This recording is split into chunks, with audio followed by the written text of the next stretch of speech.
제7장. 이 멜기세덱은 살렘 왕이요 지극히 높으신 하나님의 제사장이라. 여러 왕을 쳐서 죽이고 돌아오는 아브라함을 만나 복을 빈 자라. 아브라함이 모든 것의 10분의 1을 그에게 나누어 주니라. 그 이름을 해석하면 먼저는 의의 왕이요 그 다음은 살렘 왕이니 곧 평강의 왕이요 아버지도 없고 어머니도 없고 족보도 없고 시작한 날도 없고 생명의 끝도 없어 하나님의 아들과 닮아서 항상 제사장으로 있느니라. 이 사람이 얼마나 높은가를 생각해보라. 조상 아브라함도 노량물 중 10분의 1을 그에게 주었느니라. 레위의 아들들 가운데 제사장의 직분을 받은 자들은 율법을 따라 아브라함의 허리에서 난 자라도 자기 형제인 백성에게서 10분의 1을 취하라는 명령을 받았으나 레위 족보에 들지 아니한 멜기세덱은 아브라함에게서 10분의 1을 취하고 약속을 받은 그를 위하여 복을 빌었나니 논란의 여지 없이 낮은 자가 높은 자에게서 축복을 받느니라. 또 여기는 죽을 자들이 10분의 1을 받으나 저기는 산다고 증거를 얻은 자가 받았느니라. 또한 10분의 1을 받는 레위도 아브라함으로 말미암아 10분의 1을 바쳤다고 할 수 있나니 이는 멜기세덱이 아브라함을 만날 때 레위는 이미 자기 조상의 허리에 있었음이라. 레위 계통의 제사 직분으로 말미암아 온전함을 얻을 수 있었으면 백성이 그 아래에서 율법을 받았으니 어찌하여 아론의 반차를 따르지 않고 멜기세덱의 반차를 따르는 다른 한 제사장을 세울 필요가 있느냐. 제사 직분이 바꾸어졌은즉 율법도 반드시 바꾸어지리니 이것은 한 사람도 제단 일을 받들지 않는 다른 지파에 속한 자를 가리켜 말한 것이라. 우리 주께서는 유다로부터 나신 것이 분명하도다. 이 지파에는 모세가 제사장들에 관하여 말한 것이 하나도 없고 멜기세덱과 같은 별다른 한 제사장이 일어난 것을 보니 더욱 분명하도다. 그는 육신에 속한 한 계명의 법을 따르지 아니하고 오직 불멸의 생명의 능력을 따라 되었으니 증언하기를 내가 영원히 멜기세덱의 반차를 따르는 제사장이라 하였도다. 전에 있던 계명은 연약하고 무익함으로 패하고 율법은 아무것도 온전하게 못할지라. 이에 더 좋은 소망이 생기니 이것으로 우리가 하나님께 가까이 가느니라. 또 예수께서 제사장이 되신 것은 맹세 없이 된 것이 아니니 그들은 맹세 없이 제사장이 되었으되 오직 예수는 자기에게 말씀하신 이로 말미암아 맹세로 되신 것이라. 주께서 맹세하시고 뉘우치지 아니하시리니 내가 영원히 제사장이라 하셨도다. 이와 같이 예수는 더 좋은 언약의 보증이 되셨느니라. 제사장 된 그들의 수요가 많은 것은 죽음으로 말미암아 항상 잊지 못함이로되 예수는 영원히 계심으로 그 제사장 직분도 갈리지 아니하느니라. 그러므로 자기를 힘입어 하나님께 나아가는 자들을 온전히 구원하실 수 있으니 이는 그가 항상 살아계셔서 그들을 위하여 간구하심이라. 이러한 대제사장은 우리에게 합당하니 거룩하고 악이 없고 더러움이 없고 죄인에게서 떠나 계시고 하늘보다 높이 되시니라. 그는 저 대제사장들이 먼저 자기 죄를 위하고 다음에 백성의 죄를 위하여 날마다 제사 드리는 것과 같이 할 필요가 없으니 이는 그가 단번에 자기를 드려 이루셨음이라. 율법은 약점을 가진 사람들을 제사장으로 세웠거니와 율법 후에 하신 맹세의 말씀은 영원히 온전하게 되신 아들을 세우셨느니라. 오늘의 말씀 히브리서 7장의 말씀입니다. 오늘 본문의 말씀은 예수님의 제자직을 완전함을 입증하기 위해 레위 제사장들과 예수님의 예표인 멜기세덱을 비교하며 말하고 있습니다. 먼저 1절과 3절에서는 예수님의 예표인 멜기세덱이 어떤 존재인가를 언급하고 있습니다. 멜기세덱은 의의 왕이요 평강의 왕이며 살렘 왕이며 지극히 높으신 하나님의 제사장으로서 아브라함의 11조를 받았고 시작과 끝이 없는 신비의 인물이고 하나님의 아들처럼 영원한 제사장으로 기억되는 자라는 것입니다. 그리고 4절과 10절에는 멜기세덱이 레위 지파의 제사장보다 어떤 것이 우월한지 말씀하고 있는데요. 그 첫 번째는 멜기세덱은 레위의 조상인 아브라함으로부터 11조를 받았다는 것입니다. 두 번째는 아브라함이 멜기세덱으로부터 축복을 받았다는 것입니다. 그리고 세 번째는 레위 제사장들은 11조를 받았으나 죽었고 멜기세덱은 영원히 살았다는 것이고, 네 번째는 레위 지파도 아브라함의 허리 안에서 멜기세덱의 11조를 바쳤다는 것입니다.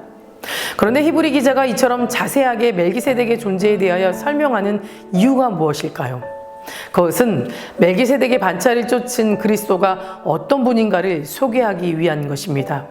즉, 하나님께서 멜기세덱에게 의와 평강의 왕이라는 이름과 왕의 제사장이 직분을 주신 것과 또 아브라함을 만나게 하시고 그 외의 내용에 대해서는 아무런 기록도 남기지 않도록 하신 것은 예표의 실체가 되시는 예수 그리스도를 증거하기 위해서인 겁니다.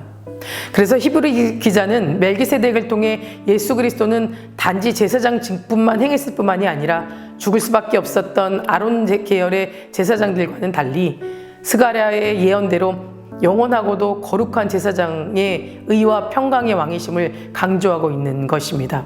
16절 말씀을 보면 아론 계열의 제사 직분은 육신에 속한 계명, 즉 율법을 쫓아된 것이고, 예수 그리스도의 제사 직분은 생명의 능력을 따라 된 것이라고 말하고 있습니다. 그는 육신에 속한 한 계명의 법을 따르지 아니하고 오직 불멸의 생명의 능력을 따라 되었으니, 예수님의 제사장직은 율법으로 된 것이 아니라고 말하고 있습니다. 이것이 무슨 말입니까? 제가 무엇인지를 밝히는 정죄의 기능인 율법을 따르지 않았고 영원히 죽지 않은 생명의 능력을 쫓으셨다라는 겁니다. 즉, 예수님은 자신 앞에 나아오는 자에게 영원한 생명을 주어 그들을 살리는 능력의 제사장이라는 뜻입니다. 율법은 죄를 알게 하고 정죄하는 능력은 있어도 연약한 사람들을 죄로부터 구원하는 능력은 없습니다. 반면 생명의 능력은 율법을 완성할 뿐 아니라 죄와 사명에서 구원해야 하는 능력이 있습니다. 더구나 율법에 의해 세워진 아론 계열의 제사장들은 그들 자신부터 연약한 존재이기에 죄를 범하고 죽을 수밖에 없는 불안정한 존재들이었습니다. 때문에 불안정한 율법과 그 율법에 의해 세워진 연약한 제사장들을 통해서는 온전한 구원을 이룰 수는 없었습니다. 그래서 하나님께서는 이 모든 것을 폐하시고 영원한 그리스도의 제사장을 세워주셨고 완전한 구원을 이루려 하시는 것입니다. 그러나 우리가 여기서 분명히 기억해야 할 것이 있습니다. 그것은 하나님께서는 율법이 결코 거룩하지 않거나 가치가 없어 폐하신 것이 아니라는 사실입니다. 율법이야말로 하나님의 뜻 그 자체이고 가장 거룩하고 신선한 것이었습니다. 그래서 모세는 하나님의 백성으로 택하심을 받아 율법을 받은 이스라엘 백성이야말로 진실로 축복받은 민족이라고 노래하였던 것입니다. 그럼에도 불구하고 하나님께서 율법과 제사장 제도를 폐하시고 새로운 대제사장이신 예수 그리스도를 세워 복음을 전하게 하신 이유는 오직 우리에게 더 좋고 완전하며 영원한 구원과 축복을 주시기 위해서인 겁니다. 성도 여러분, 우리는 예수 그리스도를 통해서만 완전한 구원과 축복을 받을 수 있습니다. 그리스도는 거룩하고 악이 없고 더러움이 없고 죄인에게서 떠나 계신 분이며 하늘보다 높이 계신 분이기 때문입니다. 한마디로 예수님은 하나의 오점도 없이 완전하며 거룩하고 깨끗하신 분이십니다.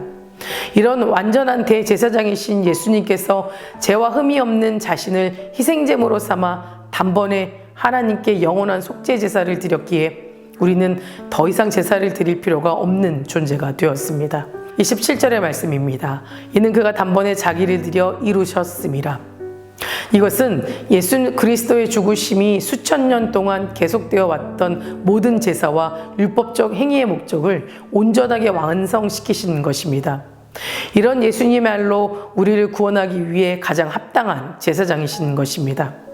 사랑하는 성도 여러분, 하나님은 우리에게 더 좋고 영원한 것을 주시기 위해 율법과 제사 제도를 폐하고 그리스도를 세워주셨습니다.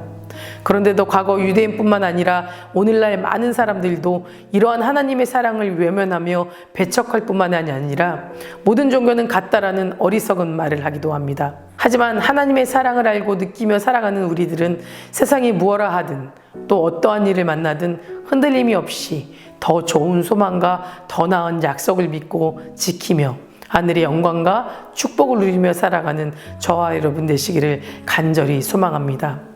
다 같이 기도하시겠습니다. 오늘은 수요일입니다. 수요일의 공동기도 제목은 주의 정과 청지기를 위해서 함께 기도해 주시기 바랍니다. 먼저 담임 목사님 영육간에 강건하게 해달라고 기도해 주시고 말씀의 능력을 7갑절 더해 주달라고 기도해 주시기 바랍니다. 부교육자와 장로님들 그리고 청지기들을 위해 성령 충만하게 채워주시고 모든 가정의 평안을 위해서도 함께 기도해 주시기 바랍니다. 사랑과 은혜가 충만하신 하나님, 오늘도 불러주심에 감사를 드립니다. 하나님, 우리에게 영원한 것을 주시기 위해 예수 그리스도를 세워주셨습니다. 그 사랑을 알고 느끼며 살아가게 하시고 세상에서 하나님을 믿는 우리에게 어떠한 핍박과 유혹으로 흔들린다 하더라도 오직 예수 그리스도의 사랑 앞에서 흔들리지 않고 하나님의 축복을 누리며 살아가게 하여 주시옵소서.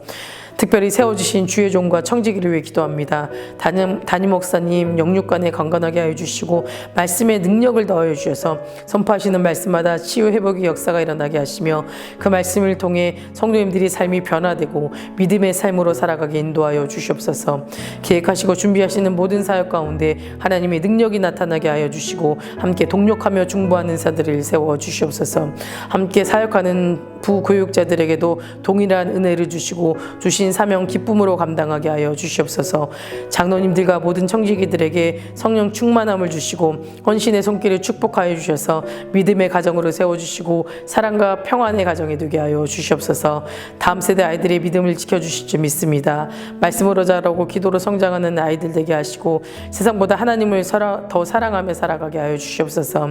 암으로 치유받고 있는 박재순 권사님, 유은영 권사님, 김시아 권사님, 이영숙 권사님, 이명숙 권사님, 오유미 집사님, 이동순 성도님, 박세현 청년, 류겸인 청년 깨끗이 치유해 주시고 수망 안에 살게 하여 주시며 허망 정도님 하루 좋게 회복시켜 주셔서 함께 예배할 수 있도록 도와주시옵소서. 투석 중인 성도님들, 사고로 입원 중인 성도님들 힘을 주시며 우울증, 공황장애, 불면증 겪고 있는 성도들에게는 담대한 마음과 평안함을 허락하여 주시옵소서. 새벽마다 1000번째 드리며 간구하는 기도 제목에 응답하여 주시길 간절히 소망하며 이 모든 말씀 예수 그리스도의 이름으로 간절히 기도드립니다. 아멘.